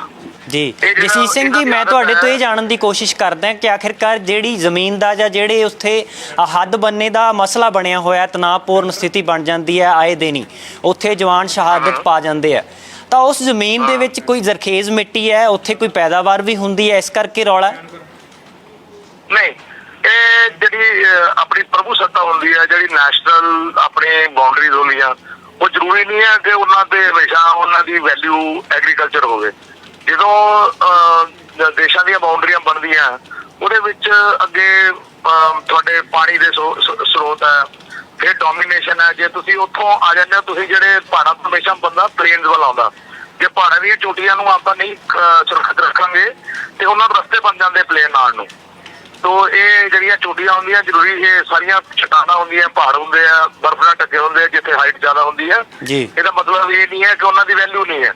ਉਹਨਾਂ ਆਪਣੀ ਜਿਹੜੀ ਪ੍ਰਭੂ ਸੱਤਾ ਹੈ, ਜਿਹੜੀ ਆਪਣੀ ਦੇਸ਼ ਦੀ ਜਿਹੜੀ ਅਖੰਡਤਾ ਹੈ, ਇਹ ਉਹਦੇ ਤੇ ਚੋਟ ਹੈ। ਜਸਜੀਤ ਸਿੰਘ ਜੀ, ਤੁਸੀਂ ਆਪਣੇ ਤਜਰਬੇ 'ਚ ਇਹ ਗੱਲ ਜ਼ਰੂਰ ਸਾਂਝੀ ਕਰੋ ਕਿ ਸਾਡੇ ਸਿਆਸਤਦਾਨ ਇਸ ਮਸਲੇ ਦੇ ਉੱਤੇ, ਖਾਸ ਕਰਕੇ ਪ੍ਰਧਾਨ ਮੰਤਰੀ ਨਰਿੰਦਰ ਮੋਦੀ ਦਾ ਇਹ ਬਿਆਨ ਆਉਣਾ ਕਿ ਸ਼ਹਾਦਤ ਹੈ ਜਿਹੜੀ ਵਿਅਰਥ ਨਹੀਂ ਜਾਵੇਗੀ, ਅਸੀਂ ਸਮਾਂ ਆਉਣ ਤੇ ਜਵਾਬ ਵੀ ਦੇਵਾਂਗੇ, ਇਸ ਬਾਰੇ ਤੁਹਾਨੂੰ ਲੱਗਦਾ ਹੈ ਕਿ ਸਿਆਸਤਦਾਨਾਂ ਵੱਲੋਂ ਸਹੀ ਕਦਮ ਚੁੱਕੇ ਜਾ ਰਹੇ ਨੇ ਇਸ ਮਸਲੇ ਦੇ ਉੱਤੇ? ਇਹ ਇਸ ਤਰ੍ਹਾਂ ਹੈ ਕਿ ਕਈ ਚੀਜ਼ਾਂ 45 ਸਾਲ ਕੋਈ ਆਪਣੀ ਉਹਨਾਂ ਨਾਲ ਆਦਾਨ ਪ੍ਰਦਾਨ ਨਹੀਂ ਹੋਇਆ, ਲੜਾਈ ਨਹੀਂ ਹੋਈ, ਬੰਦੇ ਨਹੀਂ ਮਰੇ, ਤੇ ਇਹ ਜਿਹੜੀਆਂ ਤੁਸੀਂ ਦੇਖ ਰਹੇ ਹੋਗੇ ਇੱਕ ਬੜੀ ਅਜੀਬ ਹੈਗੀ ਆ ਸਿਚੁਏਸ਼ਨ ਵੀ ਹਥਿਆਰ ਨਹੀਂ ਲੈ ਕੇ ਜਾਣੇ। ਜੇ ਹਥਿਆਰ ਲੈ ਕੇ ਜਾਣਾ ਤੇ ਜਿਹੜਾ ਆਪਣੀ ਰਾਈਫਲ ਹੈ ਉਹ ਪਿਛਲੇ ਪਾਸੇ ਪਾ ਲੈਣੀ ਹੈ ਤੇ ਪਾਊਚ ਦੇ ਵਿੱਚ ਮੈਗਜ਼ੀਨ ਪਾ ਲੈਣੇ ਆ, ਜਾਂ ਡੰਡੇ ਨਾਲ ਪੈਟਰੋਲਿੰਗ ਕਰਨੀ ਹੈ। ਤੇ ਉਹ ਡੰਡੇ ਮੈਂ ਤੁਹਾਨੂੰ ਭੇਜਿਆ ਸੀ, ਜੇ ਪਿਕਚਰ ਤੁਸੀਂ ਦੇਖੀਆਂ ਹੋਣੀਆਂ, ਵੀ ਉਹਨਾਂ ਨੇ ਤਿਆਰੀ ਪੂਰੀ ਕੀਤੀ ਹੋਈ ਸੀ, ਕਿਉਂਕਿ ਚੀਨ ਜਿਹੜਾ ਹੈਗਾ ਉਹ ਕੋਈ ਵੀ ਆਪਣੇ ਵਾਂਗੂ ਅਜੇ ਚਾਹੀਦਾ ਹੈਗਾ, ਆਪਣੇ ਜਿਹੜੇ ਸਿਆਸਤਦਾਨ ਹੈ ਚੀਨ ਨਾਲ ਡੀਲ ਕਰਨਾ ਤੇ ਪਾਕਿਸਤਾਨ ਨਾਲ ਡੀਲ ਕਰਨਾ ਇਹ ਦੋਨੋਂ ਅਲੱਗ-ਅਲੱਗ ਚੀਜ਼ਾਂ। ਜੀ ਜਸਜੀਤ ਸਿੰਘ ਜੀ, ਮੇਰਾ ਆਖਰੀ ਸਵਾਲ ਹੈ ਤੁਹਾਨੂੰ। ਜੀ ਆਪਣੀ ਗੱਲ ਪੂਰੀ ਕਰੋ। ਮੇਰਾ ਇਹ ਹੈ ਵੀ ਜਿਹੜੇ ਆਪਣੇ ਡਿਫੈਂਸ ਮਿਨਿਸਟਰ ਹੈ ਇਹਨਾਂ ਨੇ ਜੂਨ 2 ਨੂੰ ਆ ਕੇ ਕਿਹਾ ਵੀ ਚੀਨ ਦੀਆਂ ਫੌਜਾਂ LAC ਦੇ ਨਾਲ ਆਈਆਂ ਬਰਾਬਰ। ਉਹਨਾਂ ਨੇ ਪਾਰ ਨਹੀਂ ਕਿਹਾ। ਜੇ ਪਾਰ ਵੀ ਮੰਨ ਜਾਂਦੇ ਤਾਂ ਇਹਦੇ 'ਚ ਕੋਈ ਗੱਲ ਨਹੀਂ, ਕਾਰਗਿਲ 'ਚ ਆਉਂਦਾ ਉਹ ਤਾਂ ਆਪਾਂ ਦੇਸ਼ ਆਪਾਂ ਆਪਣੀ ਜਿਹੜੀ ਡਿਫੈਂਸਿਵ ਪੋਸਚਰ ਹੁੰਦਾ ਚੋਟੀ ਨੂੰ ਸਰਹੱਦ ਸਰ ਕਰਨ ਦੀ ਕੋਸ਼ਿਸ਼ ਕਰਦੇ ਆ, ਅੱਗੇ ਇੱਕ ਚੌਕੀ ਬਣਾਉਣ ਦੀ ਕੋਸ਼ਿਸ਼ ਕਰਦੇ ਆ ਕਿ ਆਪਣੀਆਂ ਜਿਹੜੀਆਂ ਪਿਛਲੀਆਂ ਫੌਜਾਂ ਤੇ ਪਿਛਲੀ ਬਾਉਂਡਰੀ ਮਹਿਫੂਜ਼ ਰਵੇ। ਜਿਹੜੇ ਝਗੜੇ ਵਾਲੇ ਬਾਉਂਡਰੀਜ਼ ਹੁੰਦੇ ਆ ਇਹਨਾਂ 'ਚ ਚੱਲਦਾ ਰਹਿੰਦਾ ਅੱਗੇ ਪਿੱਛੇ। ਤੋ ਇਹਦੇ ਵਿੱਚ ਕੋਈ ਆਪਾਂ ਨੂੰ ਇਹ ਮੰਨਣ 'ਚ ਕੋਈ ਗੁਰੇਜ਼ ਨਹੀਂ ਚਾਹੀਦਾ ਕਿ ਉਹ ਅੰਦਰ ਆਏ ਹੈਗੇ ਆ। ਜੇ ਅੰਦਰ ਆਏ ਆ ਤਾਂ ਆਪਾਂ ਉਹਨਾਂ ਨਾਲ ਫਲੈਗ ਮੀਟਿੰਗ ਕੀਤੀ ਹੈ, ਜਿਵੇਂ ਜਨਰਲ ਸਾਹਿਬ ਗਏ ਉਹਨਾਂ ਨੂੰ ਕਿਹਾ ਵੀ 6 ਜੂਨ ਨੂੰ ਤੁਸੀਂ ਪਿੱਛੇ ਚੱਲ ਜਾਓ। ਤੇ ਇਹ ਜਿਹੜੇ ਬਿਹਾਰ ਦੇ CO ਸਾਹਿਬ ਕਰਨਲ ਬਾਬੂ ਸ਼ਹੀਦ ਹੋਏ ਆ, ਇਹੀ ਕਹਿਣ ਗਏ ਸੀ ਵੀ ਰਾਤ ਨੂੰ ਵੀ ਭਾਈ ਤੁਸੀਂ ਇਹ ਪਿੱਛੇ ਕਰਨਾ ਸੀ, ਤੁਸੀਂ ਕੀਤਾ ਨਹੀਂ ਜੀ। ਉਹ ਜ਼ਿਆਦਾ ਤਿਆਰੀ ਵਿੱਚ ਉਹ ਨਹੀਂ ਜਾਣਾ ਚਾਹੁੰਦੇ ਕਿਉਂਕਿ ਉਹਨਾਂ ਦੀ ਜਿਹੜੀ ਆਰਮੀ ਹੈ ਉਹ ਡਿਫਰੈਂਟ ਤਰੀਕੇ ਨਾਲ ਡੀਲ ਕਰਦੀ ਹੈ। ਜਿਹੜੀ ਪੀਪਲ ਕਹਿਣ ਦਾ ਭਾਵ ਗੱਲਬਾਤ ਦੇ ਜ਼ਰੀਏ ਜਿਹੜੀ ਗੱਲਬਾਤ ਤੁਰ ਰਹੀ ਸੀ ਦੋਹਾਂ ਦੇਸ਼ਾਂ ਦੇ ਵਿੱਚ ਸਮਝੌਤੇ ਦੀ, ਪਰ ਚੀਨ ਨੇ ਹਮਲਾਵਰ ਰੁਖ ਅਪਣਾਇਆ। ਨਹੀਂ ਉਹ ਤੁਸੀਂ ਜੇ ਉਹਨਾਂ ਦੀ ਗੱਲ ਸੁਣੋਗੇ ਉਹ ਕਹਿੰਦੇ ਤੁਸੀਂ ਸਾਡੇ ਇਲਾਕੇ 'ਚ ਬੈਠੇ ਹੋ, ਤੁਸੀਂ ਸਾਡੇ ਤੇ ਆ ਕੇ ਹਮਲਾ ਕੀਤਾ। ਇਹ ਜਿਹੜਾ ਪ੍ਰੋਪੇਗੈਂਡਾ ਹੈ ਨਾ, ਇਹ ਜਿਹੜੀ ਚੀਨ ਨਾਲ ਡੀਲਿੰਗ ਜਿਹੜੀ ਹੈ ਉਹ ਇੰਨੀ ਆਸਾਨ ਨਹੀਂ ਹੈ। ਤੁਹਾਨੂੰ ਇਹ ਜਿਹੜੇ ਪੇਚੀਦਾ ਕਦਮ ਹੈ ਇਹ ਲੈਣੇ ਪੈਣਗੇ ਤੁਹਾਨੂੰ। ਉਹ ਕਈ ਜਗ੍ਹਾ ਹੁਣ ਇੱਥੋਂ ਦੀ ਜਗ੍ਹਾ ਤੁਹਾਡੇ ਨਾਲ ਨੇਫਾ 'ਚ ਵੀ ਅਟੈਕ ਕਰਨਗੇ, ਤੁਹਾਨੂੰ ਭੂਟਾਨ 'ਚ ਵੀ ਅੱਗੇ ਆਣਗੇ, ਫਿਰ ਉਹ ਪੱਕਾ ਕਰਨ ਦੀ ਕੋਸ਼ਿਸ਼ ਕਰਦੇ ਆ ਉਹਨਾਂ ਬੰਕਰਾਂ ਨੂੰ। ਤੇ ਡੋਕਲਾਮ 'ਚ ਵੀ ਉਹਨਾਂ ਨੇ ਦੇਖੋ ਤੁਸੀਂ ਜਿੱਥੇ ਆਪਾਂ ਛੋਟੀ ਜਿਹੀ ਸਕਰਮਚ ਹੋਈ ਸੀ ਉੱਥੇ ਬ੍ਰਿਗੇਡ ਲਾਤੀ ਹੈ। ਸੋ ਉਹਨਾਂ ਦੀ ਜਿਹੜੀ ਪਿਛਲੇ ਵਾਲੀ ਉਹਨਾਂ ਦੀ ਦੇਖੋ ਪਾਕਿਸਤਾਨ 'ਚ ਇੱਕੋ ਬੰਦਾ ਰਾਜ ਕਰਦਾ, ਦੈਟ ਇਜ਼ ਕਮਿਊਨਿਸਟ ਪਾਰਟੀ। ਉਹ ਰਾਜ ਕਰਦੀ ਹੈ, ਉਹੀ ਫਾਈਨਾਂਸ ਮਿਨਿਸਟਰ ਹੈ, ਉਹੀ ਡਿਫੈਂਸ ਮਿਨਿਸਟਰ ਹੈ, ਉਹੀ ਆਰਮੀ ਹੈ, ਉਹੀ ਪ੍ਰੈਜ਼ੀਡੈਂਟ ਹੈ। ਆਪਾਂ ਡੈਮੋਕ੍ਰੇਸੀ 'ਚ ਆਪਣੇ ਡਿਫਰੈਂਟ ਸਟਰਕਚਰ ਹੈ ਪਾਵਰ ਦਾ, ਆਪਣਾ ਰਿਐਕਸ਼ਨ ਦਾ, ਆਪਣੇ ਡਿਫਰੈਂਟ ਚੀਜ਼ਾਂ। ਤੋਂ ਇਹ ਇਹਨਾਂ ਨੂੰ ਰਿਐਕਸ਼ਨ ਆਪਣਾ ਬਿਲਡ ਕਰਨਾ ਪੈਣਾ ਕਿ ਇਸ ਤੇ ਕੋਈ ਮੈਂ ਬਿਲਕੁਲ ਪ੍ਰਧਾਨ ਮੰਤਰੀ ਦੀ ਸਟੇਟਮੈਂਟ ਨਾਲ ਸਹਿਮਤ ਹਾਂ ਵੀ ਇਹ ਜਿਹੜਾ ਅਜਾਈ ਨਹੀਂ ਜਾਏਗੀ। ਇਹਦਾ ਕਿਤੇ ਨਾ ਕਿਤੇ ਹਿੰਦੁਸਤਾਨ ਇਹਨੂੰ ਆਪਣਾ ਇਹ ਕਰਨਾ ਪੈਣਾ ਕਿਉਂਕਿ ਇਕਨੋਮਿਕਲੀ ਜੋ ਸਟਰੋਂਗ ਹੈ, ਪਾਵਰ ਉਹਨਾਂ ਦੀ ਉਹ ਮਿਲਟਰੀ ਸਟਰੋਂਗ ਹੈ, ਪਰ ਇਹਦਾ ਮਤਲਬ ਨਹੀਂ ਹੈ ਕਿ ਉਹ ਹਿੰਦੁਸਤਾਨ ਨੂੰ ਧੱਕੇ ਮਾਰ ਸਕਦਾ। ਜੀ ਜਸਜੀਤ ਸਿੰਘ ਜੀ ਸਾਡੇ ਨਾਲ ਜੁੜੇ ਹੋ, ਜਾਣਕਾਰੀ ਅਹਿਮ ਸਾਂਝੀ ਕੀਤੀ ਹੈ। ਮਾਫ ਕਰਨਾ ਤੁਹਾਡੀ ਗੱਲ ਕੱਟ ਰਹੀ ਹੈ, ਸਮਾਂ ਸਾਨੂੰ ਇਜਾਜ਼ਤ ਨਹੀਂ ਦਿੰਦਾ। ਤੁਸੀਂ ਜਾਣਕਾਰੀ ਸਾਂਝੀ ਕੀਤੀ ਹੈ, ਬਹੁਤ ਬਹੁਤ ਸ਼ੁਕਰੀਆ ਤੁਹਾਡਾ।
ਤੁਸੀਂ ਤਸਵੀਰਾਂ ਦੇ ਰਾਹੀਂ ਦੇਖਿਆ ਕਿ ਕਿਵੇਂ ਸ਼ਰਧਾਂਜਲੀ ਦਿੱਤੀ ਜਾ ਰਹੀ ਹੈ ਸ਼ਹੀਦਾਂ ਨੂੰ ਔਰ ਆਖਰੀ ਸਲਾਮ ਕਿਹਾ ਜਾ ਰਿਹਾ। ਜਿਵੇਂ ਅਸੀਂ ਗੱਲਬਾਤ ਕੀਤੀ ਹੈ ਸੇਵਾ ਮੁਕਤ ਕਰਨਲ ਜਸਜੀਤ ਸਿੰਘ ਜੀ ਨਾਲ, ਉਹਨਾਂ ਨੇ ਕਿਹਾ ਹੈ ਕਿ ਬਹੁਤ ਸਾਰੀਆਂ ਚੀਜ਼ਾਂ ਦਾ ਧਿਆਨ ਰੱਖਣਾ ਪੈਂਦਾ ਹੈ। ਇੱਕ ਪਾਸੇ ਲੋਕਤੰਤਰੀ ਦੇਸ਼ ਹੈ ਜਿੱਥੇ ਬਹੁਤ ਸਾਰੀਆਂ ਕੂਟਨੀਤਿਕ ਨੀਤੀਆਂ ਨੇ, ਉਹਨਾਂ ਦੇ ਹਿਸਾਬ ਨਾਲ ਫੈਸਲੇ ਲੈਣੇ ਪੈਣਗੇ। ਇੱਕਦਮ ਵੀ ਜਿਹੜਾ ਜਵਾਬੀ ਕਾਰਵਾਈ ਨਹੀਂ ਕੀਤੀ ਜਾ ਸਕਦੀ। ਉਹਨਾਂ ਨੇ ਦੱਸਿਆ ਕਿ ਸਿਆਸਤਦਾਨ ਜਾਂ ਪ੍ਰਧਾਨ ਮੰਤਰੀ ਜਿਹੜੇ ਦੇਸ਼ ਦੇ ਮੁਖੀ ਨੇ ਇਸ ਵਕਤ ਭਾਰਤ ਦੇ, ਉਹਨਾਂ ਨੇ ਜੋ ਜਵਾਬ ਦਿੱਤਾ ਜਾਂ ਬਿਆਨ ਦਿੱਤਾ ਹੈ ਉਹ ਬੜਾ ਵਾਜਬ ਹੈ। ਅਸੀਂ ਇਸ ਮਸਲੇ ਨੂੰ ਹੋਰ ਚਰਚਾ ਵਧਾਉਣ ਦੇ ਲਈ ਸਾਡੇ ਸਾਥੀ ਪੱਤਰਕਾਰ ਅਤੁਲ ਜੀ ਨੇ, ਉਹਨਾਂ ਨਾਲ ਗੱਲਬਾਤ ਕਰਦੇ ਹਾਂ ਕਿ ਉਹ ਜਦੋਂ ਇਸ ਸਟੋਰੀ ਨੂੰ ਦੇਖਦੇ ਆ ਜਾਂ ਇਸ ਤਰ੍ਹਾਂ ਦੀ ਘਟਨਾ ਨੂੰ ਦੇਖਦੇ ਆ, ਤਣਾਅਪੂਰਨ ਸਥਿਤੀ ਨੂੰ ਦੇਖਦੇ ਆ, ਤਾਂ ਉਹ ਸਟੋਰੀ ਜਦੋਂ ਡਰਾਫਟ ਕਰਦੇ ਆ ਉਹਨਾਂ ਦਾ ਤਜਰਬਾ ਕੀ ਰਿਹਾ ਤਾਂ ਕੀ ਬਿਆਨਬਾਜ਼ੀ ਹੋ ਰਹੀ ਹੈ। ਅਤੁਲ ਜੀ, ਸਭ ਤੋਂ ਪਹਿਲਾਂ ਤਾਂ ਸ਼ਰਧਾਂਜਲੀ ਜਿਹੜੀ ਦਿੱਤੀ ਜਾ ਰਹੀ ਹੈ ਪੰਜਾਬ ਦੇ ਜਵਾਨ ਸ਼ਹੀਦ ਹੋਏ, ਜਿਵੇਂ ਅਸੀਂ ਲਗਾਤਾਰ ਗੱਲਬਾਤ ਦੇ ਵਿੱਚ ਵੀ ਦੱਸ ਰਹੇ ਹਾਂ, ਤੁਹਾਨੂੰ ਕੀ ਲੱਗਦਾ ਇਸ ਮਸਲੇ ਦੀ ਜੜ ਕਿੱਥੇ ਪਈ ਹੈ ਔਰ ਹੋ ਕੀ ਰਿਹਾ ਇਸ ਦੇ ਉੱਤੇ? ਦੇਖੋ, ਚੀਨ ਦੇ ਸ਼ੁਰੂ ਤੋਂ ਹੀ ਸੰਬੰਧ ਜਿਹੜੇ ਸਾਡੇ ਰਹੇ ਇੰਡੀਆ ਦੇ ਨਾਲ ਇੱਦਾਂ ਹੀ ਉਹਨਾਂ 'ਤੇ ਵਿਸ਼ਵਾਸ ਨਹੀਂ ਕੀਤਾ ਜਾ ਰਿਹਾ। ਈਵਨ ਸਭ ਤੋਂ ਜ਼ਿਆਦਾ ਦੁੱਖ ਹੋਇਆ ਅੱਜ ਜਦੋਂ ਉਹ ਵੈਪਨ ਸਾਹਮਣੇ ਆਇਆ, ਦੱਸਿਆ ਗਿਆ ਕਿ ਹਮਲਾ ਕਿੱਥੇ ਕੀਤਾ ਗਿਆ ਸੀ। ਬੇਸ ਬੈਟ ਦੇ ਉੱਪਰ ਕੰਟੀਲੀ ਤਾਰਾਂ ਵੰਡੀਆਂ ਗਈਆਂ ਔਰ ਲੋਹੇ ਦੀ ਰੋਡਸ ਬਣਾਈਆਂ ਗਈਆਂ ਜਿਨ੍ਹਾਂ ਤੇ ਕਿੱਲ ਲਗਾਏ ਗਏ ਸੀ। ਇੱਦਾਂ ਦੀਆਂ ਨੁਕੀਲੀਆਂ ਚੀਜ਼ਾਂ ਨਾਲ ਜਿਹੜੇ ਸਾਡੇ ਯੰਗ ਜਵਾਨਾਂ 'ਤੇ ਇਹਨਾਂ ਨੇ ਹਮਲਾ ਕੀਤਾ। ਬਹੁਤ ਦੁਖਦਾਈ ਖਬਰ ਹੈ। ਪੂਰਾ ਦੇਸ਼ ਸ਼ਰਧਾਂਜਲੀ ਦੇ ਰਿਹਾ। ਜਿਹੜੇ ਤੁਸੀਂ ਵਿਜ਼ੂਅਲ ਦੇਖ ਰਹੇ ਹੋ ਅੰਮ੍ਰਿਤਸਰ ਦੇ ਆ ਜੀ। ਅੰਮ੍ਰਿਤਸਰ ਦੇ ਵਿੱਚ ਜੋਸ਼ੀ ਜੋ ਕਿ ਸਾਬਕਾ ਕੈਬਨਿਟ ਮੰਤਰੀ ਹੈ, ਉਹਨਾਂ ਦੀ ਅਗਵਾਈ ਹੇਠ ਸ਼ਹੀਦਾਂ ਨੂੰ ਜਿਹੜਾ ਨਮਨ ਕੀਤਾ ਜਾ ਰਿਹਾ। ਮਨ ਬਹੁਤ ਦੁਖਦਾ ਜਦੋਂ ਤਬੂਤ ਲੈ ਕੇ ਆਏ ਆ ਹੈ ਨਾ, ਉਹਨਾਂ ਦੀਆਂ ਲਾਸ਼ਾਂ ਲੈ ਕੇ ਆਏ ਆ, ਜਦੋਂ ਪੂਰਾ ਪਿੰਡ ਦੇਖਦਾ ਆ ਰੌਂਗਟੇ ਖੜੇ ਹੋ ਜਾਂਦੇ ਆ, ਮਨ ਵੀ ਰੋਂਦਾ, ਦੁੱਖ ਹੁੰਦਾ। ਫਿਰ ਜਿੱਦਾਂ ਸਟੋਰੀਆਂ ਸਾਡਾ ਭਾਈਚਾਰਾ ਸਟੋਰੀਆਂ ਕੱਢ ਕੇ ਲਿਆਂਦਾ ਅੰਦਰੋਂ, ਕਿਸੇ ਦਾ ਵਿਆਹ ਹੋਣ ਵਾਲਾ ਸੀਗਾ ਜਾਂ ਹੋ ਗਿਆ ਸੀਗਾ ਜਾਂ ਉਹਦੇ ਘਰ 'ਚ ਫੰਕਸ਼ਨ ਸੀ, ਮਾਂ-ਬਾਪ ਛੋਟੇ ਸੀ। ਇੱਕ ਸੰਦੀਪ ਤੁਹਾਨੂੰ ਹੋਰ ਗੱਲ ਦੱਸਦਾ, ਜਦੋਂ ਅਸੀਂ ਛੋਟੇ ਸੀ ਤਾਂ ਜੀ ਅਤੁਲ ਜੀ, ਤੁਹਾਡੇ ਨਾਲ ਮੈਂ ਫਿਰ ਤੋਂ ਜੁੜਦਾ। ਹੁਣ ਸਾਡੇ ਕੋਲ ਅੰਮ੍ਰਿਤਸਰ ਤੋਂ ਸਾਡੇ ਸਾਥੀ ਪੱਤਰਕਾਰ ਸੁਮੀਤ ਖੰਨਾ ਦੀ ਰਿਪੋਰਟ ਹੈ। ਉਸ ਦੇ ਵਿੱਚ ਕੀ ਹੈ, ਪਹਿਲਾਂ ਉਹ ਦੇਖਦੇ ਹਾਂ। ਭਾਰਤ ਚੀਨ ਸਰਹੱਦ ਦੇ ਉੱਤੇ ਚੀਨੀ ਸੈਨਿਕਾਂ ਦੇ ਨਾਲ ਲੜਾਈ ਲੈਂਦੇ ਹੋਏ 20 ਭਾਰਤ ਦੇ ਫੌਜੀ ਸ਼ਹੀਦ ਹੋ ਗਏ ਨੇ। ਅੱਜ ਉਹਨਾਂ ਦੀ ਯਾਦ ਵਿੱਚ ਇੱਕ ਸ਼ਰਧਾਂਜਲੀ ਸਮਾਰੋਹ ਅੰਮ੍ਰਿਤਸਰ ਵਿਖੇ ਰੱਖਿਆ ਜਾ ਰਿਹਾ ਹੈ, ਜਿੱਥੇ ਕਿ ਉਹਨਾਂ ਨੂੰ ਨਮਨ ਕੀਤਾ ਜਾ ਰਿਹਾ ਹੈ ਤੇ ਨਾਲ ਇੱਕ ਸੈਲੂਟ ਕੀਤਾ ਜਾ ਰਿਹਾ। ਤਸਵੀਰਾਂ ਤੁਹਾਨੂੰ ਦਿਖਾ ਰਹੇ ਹਾਂ ਅੰਮ੍ਰਿਤਸਰ ਦੀਆਂ ਨੇ, ਜਿੱਥੇ ਕਿ ਤੁਸੀਂ ਦੇਖ ਸਕਦੇ ਹੋ ਕਿ ਉਹਨਾਂ 20 ਵੀਰ ਜਵਾਨਾਂ ਦੀ ਤਸਵੀਰਾਂ ਲਗਾਈਆਂ ਗਈਆਂ ਨੇ ਤੇ ਉਸ ਤੋਂ ਬਾਅਦ ਉਹਨਾਂ ਨੂੰ ਪੁਸ਼ਪ ਅਰਪਿਤ ਕੀਤੇ ਜਾ ਰਹੇ ਨੇ ਤੇ ਉਹਨਾਂ ਨੂੰ ਇੱਕ ਸੈਲੂਟ ਦੇ ਕੇ ਇੱਕ ਸਨਮਾਨ ਦਿੱਤਾ ਜਾ ਰਿਹਾ ਹੈ ਤੇ ਭਾਰਤ ਮਾਤਾ ਕੀ ਜੈ ਦੇ ਜਿਹੜੇ ਨਾਅਰੇ ਲਗਾਏ ਜਾ ਰਹੇ ਨੇ। ਤੇ ਇਹ ਸ਼ਹਾਦਤ ਦੇਸ਼ ਦੀ ਰੱਖਿਆ ਵਾਸਤੇ ਹੋਈ ਹੈ। ਉਹ ਵੀਰ ਜਵਾਨ 20 ਵੀਰ ਜਵਾਨ ਜਿਨ੍ਹਾਂ ਨੇ ਕਿ ਚੀਨੀ ਸੈਨਿਕਾਂ ਨੂੰ ਰੋਕਣ ਦਾ ਕੰਮ ਕੀਤਾ, ਚਾਹੇ ਉਹਨਾਂ ਨੇ ਆਪਣੀ ਜਾਨ ਗਵਾ ਦਿੱਤੀ ਪਰ ਦੇਸ਼ ਨੂੰ ਸ਼ਰਮਿੰਦਾ ਨਹੀਂ ਹੋਣ ਦਿੱਤਾ, ਕਿਉਂਕਿ ਪਿਛਲੇ ਲੰਬੇ ਸਮੇਂ ਤੋਂ ਚਾਈਨਾ ਦੀ ਜਿਹੜੀ ਫੌਜ ਹੈ ਉਹ ਭਾਰਤ ਦੇ ਉੱਤੇ ਹਮਲੇ ਕਰ ਰਹੀ ਹੈ ਤੇ ਰੋਕਣ ਦਾ ਕੰਮ ਕਰ ਰਹੀ ਹੈ। ਔਰ ਭਾਰਤ ਦੇ ਅੰਦਰ ਆਉਣ ਦੀ ਉਹਨਾਂ ਦੀ ਇੱਕ ਸ਼ਕਤੀ ਸੀ, ਇੱਕ ਕੰਮ ਸੀ, ਲੇਕਿਨ ਉਹਨੂੰ ਰੋਕਣ ਦਾ ਕੰਮ ਇਹਨਾਂ 20 ਫੌਜੀਆਂ ਨੇ ਕੀਤਾ, ਜਿਸ ਤੋਂ ਬਾਅਦ ਅੱਜ ਇਹ ਸਨਮਾਨ ਜਿਹੜਾ ਹੈ ਉਹਨਾਂ ਨੂੰ ਦਿੱਤਾ ਜਾ ਰਿਹਾ। ਤੁਸੀਂ ਦੇਖ ਸਕਦੇ ਹੋ ਕਿ ਹੱਥ ਦੇ ਵਿੱਚ ਤਿਰੰਗੇ ਫੜ ਕੇ ਇੱਕ ਸਨਮਾਨ ਜਿਹੜਾ ਹੈ ਇਹ ਉਹਨਾਂ ਵੀਰ ਜਵਾਨਾਂ ਨੂੰ ਦਿੱਤਾ ਜਾ ਰਿਹਾ ਹੈ। ਔਰ ਤੁਸੀਂ ਦੇਖ ਸਕਦੇ ਹੋ ਕਿ ਹੱਥ 'ਚ ਝੰਡੇ ਫੜ ਕੇ ਸਾਰੇ ਲੋਕ ਅੱਜ ਇੱਥੇ ਇਕੱਤਰ ਹੋਏ ਨੇ ਤੇ ਨਾਲ ਹੀ ਨਾਲ ਸੋਸ਼ਲ ਡਿਸਟੈਂਸਿੰਗ ਦਾ ਵੀ ਧਿਆਨ ਰੱਖਿਆ ਜਾ ਰਿਹਾ ਹੈ ਤੇ ਸੋਸ਼ਲ ਡਿਸਟੈਂਸਿੰਗ ਦੇ ਨਾਲ ਹੀ ਉਹਨਾਂ ਨੂੰ ਜਿਹੜਾ ਹੈ ਸ਼ਰਧਾਂਜਲੀ ਭੇਟ ਕੀਤੀ ਜਾ ਰਹੀ ਹੈ। ਭਾਰਤ ਮਾਤਾ ਕੀ ਜੈ ਕੇ ਨਾਅਰੇ ਲਗਾਏ ਜਾ ਰਹੇ ਨੇ।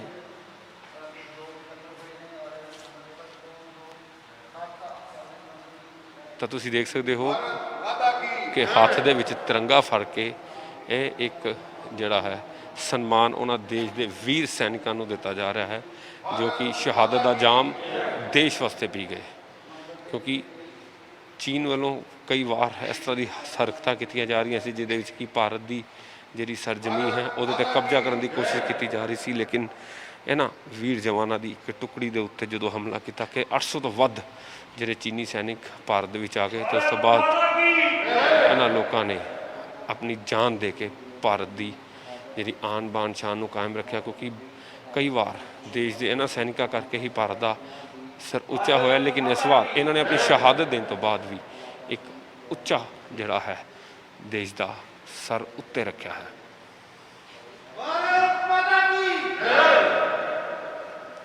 ਤਸਵੀਰਾਂ ਤੁਹਾਨੂੰ ਅਸੀਂ ਸਾਂਝੀਆਂ ਕਰ ਰਹੇ ਹਾਂ।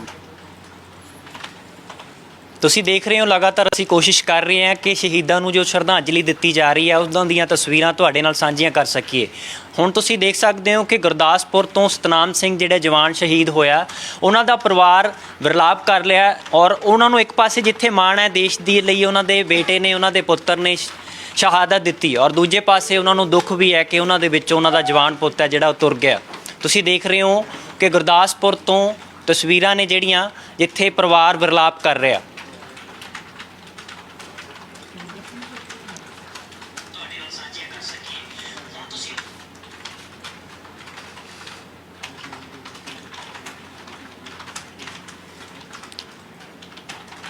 ਗੁਰਦਾਸਪੁਰ ਤੋਂ ਤਸਵੀਰਾਂ ਤੁਸੀਂ ਦੇਖ ਰਹੇ ਹੋ। ਸਤਨਾਮ ਸਿੰਘ ਜਵਾਨ ਦਾ ਪਰਿਵਾਰ ਹੈ ਜਿਹੜਾ ਵਿਰਲਾਪ ਕਰ ਰਿਹਾ ਹੈ।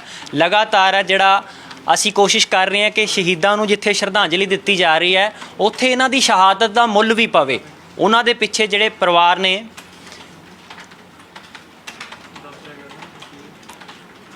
ਸ਼ਹੀਦਾਂ ਦੇ ਪਰਿਵਾਰਾਂ ਨੂੰ ਵੀ ਆ ਜਿਹੜਾ ਬਣਦਾ ਮਾਣ ਸਤਿਕਾਰ ਮਿਲਣਾ ਚਾਹੀਦਾ ਹੈ। ਅਸੀਂ ਕੋਸ਼ਿਸ਼ ਕਰ ਰਹੇ ਹਾਂ ਕਿ ਸ਼ਹੀਦਾਂ ਨੂੰ ਜਿੱਥੇ ਸ਼ਰਧਾਂਜਲੀ ਦਿੱਤੀ ਜਾ ਰਹੀ ਹੈ ਇਹਨਾਂ ਨੂੰ ਆਉਣ ਵਾਲੇ ਦਿਨਾਂ ਵਿੱਚ ਭੁਲਾ ਨਾ ਦਿੱਤਾ ਜਾਵੇ, ਕਿਉਂਕਿ ਸਾਡੇ ਦੇਸ਼ ਦੀ ਸੇਵਾ ਲਈ ਇਹਨਾਂ ਦਾ ਬਹੁਤ ਵੱਡਾ ਯੋਗਦਾਨ ਹੈ। ਤਾਂ ਇਹਨਾਂ ਦੇ ਪਰਿਵਾਰਾਂ ਦਾ ਮਾਣ ਸਤਿਕਾਰ ਦੇਣਾ ਇਹ ਵੀ ਸਾਡੀ ਜ਼ਿੰਮੇਵਾਰੀ ਬਣਦੀ ਹੈ ਨੈਤਿਕਤਾ ਦੇ ਤੌਰ ਤੇ।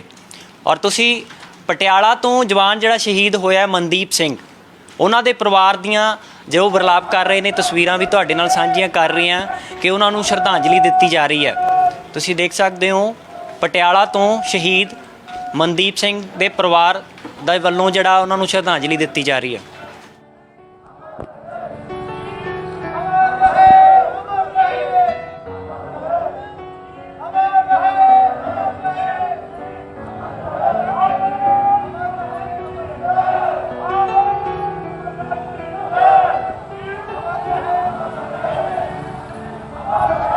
अमर रहे अमर रहे अमर रहे अमर रहे अमर रहे अमर रहे अमर रहे जय हिंद।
ਤੁਸੀਂ ਦੇਖਿਆ ਕਿ ਪਟਿਆਲਾ ਤੋਂ ਜਵਾਨ ਸ਼ਹੀਦ ਮਨਦੀਪ ਸਿੰਘ ਨੂੰ ਜਿਹੜੀ ਅੰਤਿਮ ਸ਼ਰਧਾਂਜਲੀ ਦਿੱਤੀ ਜਾ ਰਹੀ ਹੈ, ਆਖਰੀ ਸਲਾਮ ਕਿਹਾ ਜਾ ਰਿਹਾ।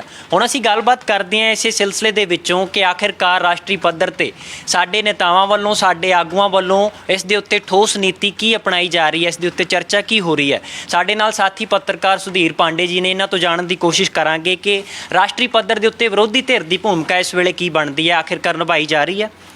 ਸੁਧੀਰ ਜੀ, ਤੁਸੀਂ ਕੀ ਸਮਝਦੇ ਹੋ, ਸੋਚਦੇ ਹੋ ਵਿਰੋਧੀ ਧਿਰ ਦਾ ਜੋ ਇੱਥੇ ਫਰਜ਼ ਬਣਦਾ ਹੈ ਉਹੀ ਨਿਭਾ ਰਹੇ ਹੈ ਕਿ ਸਿਰਫ ਅਜਿਹੇ ਮੌਕੇ ਤੇ ਵੀ ਹੈ ਜਿਹੜੀ ਰਾਜਨੀਤੀ ਹੀ ਕੀਤੀ ਜਾ ਰਹੀ ਹੈ? ਨਹੀਂ, ਮੈਨੂੰ ਲੱਗਦਾ ਹੈ ਕਿ ਰਾਜਨੀਤੀ ਹੀ ਕੀਤੀ ਜਾ ਰਹੀ ਹੈ, ਕਿਉਂਕਿ ਜਿਸ ਤਰ੍ਹਾਂ ਦਾ ਕੋਈ ਬਿਆਨ ਆਇਆ ਹੈ ਕਿ ਰਾਹੁਲ ਗਾਂਧੀ ਨੇ ਟਵੀਟ ਕਰਕੇ ਕਿਹਾ ਹੈ ਕਿ ਕਿਉਂ ਨਿਹੱਥੇ ਛੱਡਿਆ ਗਿਆ ਸਾਡੇ ਜਵਾਨਾਂ ਨੂੰ, ਕਿਆ ਮਰਨ ਲਈ ਛੱਡਿਆ ਗਿਆ। ਤੇ ਇਹ ਬਿਆਨ ਮੈਨੂੰ ਲੱਗਦਾ ਨਹੀਂ ਕਿ ਰਾਹੁਲ ਗਾਂਧੀ ਨੂੰ ਦੇਣਾ ਚਾਹੀਦਾ ਸੀਗਾ, ਉਹਨਾਂ ਨੂੰ ਵਿਰੋਧ ਦਰਜ ਕਰਾਉਣਾ ਸੀਗਾ ਤੇ ਕੱਲ ਹੋਣ ਵਾਲੀ ਸਰਵਦਲੀ ਬੈਠਕ ਦੇ ਵਿੱਚ ਵਿਰੋਧ ਦਰਜ ਕਰਵਾਉਂਦੇ ਆਪਣਾ। ਲੇਕਿਨ ਇਸ ਤਰ੍ਹਾਂ ਦਾ ਬਿਆਨ ਸਟੇਟਮੈਂਟ ਦੇ ਕੇ ਦੇਸ਼ ਦੇ ਵਿੱਚ ਇੱਕ ਅਲੱਗ ਬਹਿਸ ਛੇੜਨ ਦਾ ਉਹਨਾਂ ਦਾ ਇੱਕ ਮੰਤਵ ਮੈਨੂੰ ਲੱਗਾ। ਤੇ ਉਹਨਾਂ ਨੇ ਪੂਰੀ ਇਸ ਡਿਬੇਟ ਨੂੰ, ਪੂਰੀ ਇੱਕ ਜਿਹੜੀ ਸ਼ਹੀਦ ਹੋਏ ਨੇ ਜਾਂ ਜੋ ਵੀ ਚਾਈਨਾ ਦੇ ਖਿਲਾਫ ਕਾਰਵਾਈ ਕਰਨੀ ਚਾਹੀਦੀ ਉਹਨੂੰ ਪੂਰਾ ਡਾਇਵਰਟ ਕਰ ਦਿੱਤਾ। ਹਾਲਾਂਕਿ 1996 ਦੇ ਵਿੱਚ ਜਿਹੜੀ ਸਮਝੌਤਾ ਹੋਇਆ ਸੀਗਾ ਚੀਨ ਦੇ ਨਾਲ ਭਾਰਤ ਦਾ ਕਿ 2 ਕਿਲੋਮੀਟਰ ਦੇ ਦਾਇਰੇ ਦੇ ਵਿੱਚ ਦੋਨੋਂ ਸੈਨਾਵਾਂ ਕੋਈ ਵੀ ਹਥਿਆਰ ਜਾਂ ਕਿਸੇ ਤਰ੍ਹਾਂ ਦੇ ਗੋਲਾ ਬਾਰੂਦ ਦਾ ਇਸਤੇਮਾਲ ਨਹੀਂ ਕਰਨਗੇ, ਤੇ ਉਸੇ ਦੇ ਤਹਿਤ ਹੀ ਸੈਨਾ ਆਪਣੀ ਚੱਲ ਰਹੀ ਸੀਗੀ ਤੇ ਨਿਹੱਥੇ ਸੀਗੇ। ਇਹ ਗੱਲ ਠੀਕ ਹੈ ਕਿ ਸੈਨਾ ਦੀ ਪੈਟਰੋਲਿੰਗ ਪਾਰਟੀ ਨਿਹੱਥੀ ਸੀਗੀ, ਸੈਨਾ ਦੀ ਪੈਟਰੋਲਿੰਗ ਪਾਰਟੀ ਜਦੋਂ ਜਾ ਰਹੀ ਸੀਗੀ ਤੇ ਉਹਨਾਂ ਦੇ ਕੋਲ ਕਿਸੇ ਤਰ੍ਹਾਂ ਦੇ ਹਥਿਆਰ ਨਹੀਂ ਸੀਗੇ। ਲੇਕਿਨ 2 ਕਿਲੋਮੀਟਰ ਦੇ ਰੇਡੀਅਸ ਦੇ ਵਿੱਚ ਅਗਰ ਇਸ ਗੱਲ ਕਰੀਏ ਤਾਂ ਸਮਝੌਤੇ ਦੇ ਤੌਰ ਤੇ ਮੈਨੂੰ ਲੱਗਦਾ ਨਹੀਂ ਆ ਕੁਝ ਲਿਜਾ ਸਕਦੇ ਸੀਗੇ, ਤੇ ਇਹੀ ਰੀਜ਼ਨ ਹੈ ਹੁਣ ਇਸ ਤੇ ਸਿਆਸਤ ਕੀਤੀ ਜਾ ਰਹੀ ਹੈ ਜੋ ਕਿ ਮੈਨੂੰ ਠੀਕ ਨਹੀਂ ਲੱਗਦੀ। ਜਿਸ ਨੂੰ ਤੁਸੀਂ ਸਿਆਸਤ ਦੱਸ ਰਹੇ ਹੋ, ਰਾਹੁਲ ਗਾਂਧੀ ਦੇ ਬਿਆਨ ਨੂੰ ਸਿਆਸਤ ਦੱਸ ਰਹੇ ਹੋ, ਉਹਨਾਂ ਦੀ ਦਲੀਲ ਹੈ ਜਿਹੜੀ ਇਹ ਵੀ ਰਹਿੰਦੀ ਹੈ ਕਿ ਅਸੀਂ ਇਸ ਮੌਕੇ ਤੇ ਆਪਣੀ ਜਿਹੜੀ ਸੱਤਾ ਧਿਰ ਹੈ ਉਸ ਨੂੰ ਜਵਾਬਦੇਹੀ ਬਣਾਉਣ ਦੇ ਲਈ ਵੀ ਸਵਾਲ ਕਰਦੇ ਹਾਂ। ਉਹਨਾਂ ਨੇ ਕਿਹਾ ਕਿ ਅਸੀਂ ਜਵਾਬਦੇਹੀ ਤੈਅ ਕਰਨੀ ਚਾਹੁੰਦੇ ਹਾਂ, ਇਸ ਕਰਕੇ ਸਵਾਲ ਕੀਤਾ। ਜਵਾਬਦੇਹੀ ਤੈਅ ਕਰਨੀ ਆਪਣੀ ਜਗ੍ਹਾ ਹੈ। ਮੈਂ ਮੰਨਦਾ ਕਿ ਚਾਈਨਾ ਨੂੰ ਇਸ ਹਰਕਤ ਤੇ ਅਸੀਂ 20 ਜਵਾਨ ਖੋਏ ਨੇ, ਇੱਕ ਕਰਨਲ ਖੋਇਆ, ਕੋਈ ਛੋਟੀ ਗੱਲ ਨਹੀਂ, ਬਹੁਤ ਵੱਡੀ ਗੱਲ ਹੈ ਕਿ ਚਾਈਨਾ ਦੇ ਨਾਲ ਇੱਕ ਜਿਹੜੀ ਕਿ ਨਾ ਹੀ ਕੋਈ ਇੱਦਾਂ ਦੀ ਟੈਨਸ਼ਨ ਦੀ ਗੱਲ ਹੈ, ਨਾ ਕੋਈ ਵਾਰ ਹੈ, ਨਾ ਕੁਛ ਹੈ। 20 ਜਵਾਨ ਅਚਾਨਕ ਖੋ ਦੇਣਾ ਬਹੁਤ ਵੱਡੀ ਗੱਲ ਹੈ। ਲੇਕਿਨ ਤੁਸੀਂ ਇਹ ਦੇਖੋ ਕਿ ਚਾਈਨਾ ਨੂੰ ਹੋਰ ਕਿਸ ਤਰੀਕੇ ਨਾਲ ਅਸੀਂ ਜਵਾਬ ਦੇ ਸਕਦੇ ਹਾਂ। ਅਸੀਂ ਇੰਟਰਨੈਸ਼ਨਲ ਲੈਵਲ ਤੇ ਪੱਧਰ ਤੇ ਉਹਨੂੰ ਚੱਕ ਸਕਦੇ ਹਾਂ, ਚਾਈਨਾ ਦੇ ਨਾਲ ਅਸੀਂ ਡਾਇਲੋਗ ਕਰਕੇ ਜਾਂ ਸਖਤ ਵਿਰੋਧ ਜਤਾ ਸਕਦੇ ਹਾਂ। ਹੋਰ ਤਰੀਕਾ ਹੋ ਸਕਦਾ ਸੀ ਪ੍ਰਧਾਨ ਮੰਤਰੀ ਖੁਦ ਫੋਨ ਕਰਦੇ ਜਿੰਗਪਿੰਗ ਨੂੰ ਤੇ ਵਿਰੋਧ ਦਰਜ ਕਰਵਾਉਂਦੇ। ਹਾਲਾਂਕਿ ਵਿਦੇਸ਼ ਮੰਤਰਾਲੇ ਨੇ ਜ਼ਰੂਰ ਐਫਰਟਸ ਕੀਤਾ ਹੈ। ਕੱਲ ਵੀ ਮੇਜਰ ਜਨਰਲ ਲੈਵਲ ਦੀ ਮੀਟਿੰਗ ਸੀਗੀ ਤੇ ਹੁਣ ਕੱਲ ਵਿਦੇਸ਼ ਮੰਤਰਾਲੇ ਲੈਵਲ ਦੀ ਬੈਠਕ ਵੀ ਹੈਗੀ ਹੈ, ਤੇ ਉਹ ਤਰੀਕਾ ਮੈਨੂੰ ਲੱਗਦਾ ਜ਼ਿਆਦਾ ਠੀਕ ਹੈ। ਇਸ ਤਰ੍ਹਾਂ ਮੀਡੀਆ ਦੇ ਵਿੱਚ ਆ ਕੇ ਬਹਿਸ ਬਸਾਈ ਕਰਨ ਨਾਲੋਂ ਚੰਗਾ ਹੈ ਕਿ ਅਸੀਂ ਇੱਕ ਕਨਕਲੂਜਨ ਤੇ ਪਹੁੰਚੀਏ, ਉਸ ਲੈਵਲ ਦੀ ਡਿਬੇਟ ਕਰੀਏ, ਜਿੱਥੇ ਕੋਈ ਹੱਲ ਨਿਕਲੇ ਤੇ ਆਉਣ ਵਾਲੇ ਟਾਈਮ ਦੇ ਵਿੱਚ ਇਦਾਂ ਦਾ ਵਿਰੋਧ ਦੁਬਾਰਾ ਜਾਂ ਇਦਾਂ ਦੀ ਹਰਕਤ ਦੁਬਾਰਾ ਨਾ ਹੋਵੇ। ਮੇਰਾ ਇਹ ਮੰਨਣਾ। ਸੁਧੀਰ ਜੀ ਬਹੁਤ ਬਹੁਤ ਸ਼ੁਕਰੀਆ। ਧੰਨਵਾਦ। ਅਸੀਂ ਚਰਚਾ ਕੀਤੀ ਹੈ ਲਾਈਵ ਨਿਊਜ਼ ਰੂਮ ਬੁਲੇਟਿਨ ਦੇ ਵਿੱਚ ਕਿ ਆਖਿਰਕਾਰ ਜਿਹੜੇ ਸ਼ਹੀਦਾਂ ਨੂੰ ਸ਼ਹੀਦੀ ਪਾਉਣੀ ਪਈ, ਜਾਂ ਕਹਿ ਲਈਏ ਸਾਡੇ ਦੇਸ਼ ਦੇ ਜਵਾਨਾਂ ਨੂੰ 20 ਜਵਾਨ ਦੇਸ਼ ਦੇ ਸ਼ਹੀਦ ਹੁੰਦੇ ਆ, ਜਿਸ ਵਿੱਚੋਂ ਪੰਜਾਬ ਦੇ 4 ਜਵਾਨ ਸ਼ਹੀਦ ਹੁੰਦੇ ਨੇ, ਔਰ ਇਹਨਾਂ ਦੀ ਸ਼ਰਧਾਂਜਲੀ ਵਿਅਰਥ ਨਾ ਜਾਵੇ। ਆਉਣ ਵਾਲੇ ਸਮੇਂ ਦੇ ਵਿੱਚ ਠੋਸ ਜਵਾਬ ਵੀ ਦੇਣਾ ਚਾਹੀਦਾ ਹੈ ਕਿ ਨੀਤੀ ਅਪਣਾਈ ਜਾਂਦੀ ਹੈ ਤਾਂ ਸਮਾਂ ਦੱਸੇਗਾ, ਪਰ ਅਸੀਂ ਕੋਸ਼ਿਸ਼ ਕਰ ਰਹੇ ਸੀ ਕਿ ਸ਼ਹੀਦਾਂ ਦੀ ਜਿਹੜੀ ਸ਼ਰਧਾਂਜਲੀ ਦਿੱਤੀ ਜਾ ਰਹੀ ਹੈ, ਆਖਰੀ ਸਲਾਮ ਕਿਹਾ ਜਾ ਰਿਹਾ, ਆਉਣ ਵਾਲੇ ਸਮੇਂ ਦੇ ਵਿੱਚ ਵੀ ਸ਼ਹੀਦਾਂ ਨੂੰ ਇਸੇ ਤਰ੍ਹਾਂ ਸਤਿਕਾਰ ਦਿੱਤਾ ਜਾਵੇ, ਤਾਂ ਅਸੀਂ ਕੋਸ਼ਿਸ਼ ਕੀਤੀ ਸੀ। ਅਸੀਂ ਤੁਹਾਨੂੰ ਲਾਈਵ ਦਿਖਾਵਾਂਗੇ ਕੱਲ ਕਿ ਜਿਹੜੇ 2 ਜਵਾਨ ਨੇ ਸੰਗਰੂਰ ਔਰ ਮਾਨਸਾ ਤੋਂ, ਉਹਨਾਂ ਦੀ ਜਿਹੜੀ ਅੰਤਿਮ ਸ਼ਰਧਾਂਜਲੀ ਹੈ ਉਹਨਾਂ ਨੂੰ ਕੱਲ ਦਿੱਤੀ ਜਾਣੀ ਹੈ। ਉਹ ਵੀ ਤੁਹਾਨੂੰ ਜਗਬਾਣੀ ਤੇ ਅਸੀਂ ਲਾਈਵ ਦਿਖਾਉਣ ਦੀ ਕੋਸ਼ਿਸ਼ ਕਰਾਂਗੇ, ਤਾਂ ਕਿ ਉਹਨਾਂ ਪਰਿਵਾਰਾਂ ਦਾ ਦੁੱਖ ਦਰਦ ਵੀ ਤੁਹਾਡੇ ਸਾਹਮਣੇ ਰੱਖਿਆ ਜਾਵੇ, ਔਰ ਹਰੇਕ ਦੇਸ਼ਵਾਸੀ ਨੂੰ ਅਹਿਸਾਸ ਹੋਣਾ ਚਾਹੀਦਾ ਹੈ ਕਿ ਸਾਡੇ ਦੇਸ਼ ਲਈ ਜਿਨ੍ਹਾਂ ਨੇ ਕੁਰਬਾਨੀ ਕੀਤੀ ਹੈ ਉਹਨਾਂ ਨੂੰ ਅਸੀਂ ਸਤਿਕਾਰ ਕਿਸ ਤਰ੍ਹਾਂ ਦੇਣਾ, ਉਹਨਾਂ ਨੂੰ ਸਲਾਮ ਅਸੀਂ ਕਿਵੇਂ ਆਖਣਾ। ਫਿਲਹਾਲ ਸਾਡੇ ਇਸ ਨਿਊਜ਼ ਰੂਮ ਲਾਈਵ ਬੁਲੇਟਿਨ ਦੇ ਵਿੱਚ ਇੰਨਾ ਹੀ। ਮੈਨੂੰ ਦਿਓ ਇਜਾਜ਼ਤ। ਧੰਨਵਾਦ।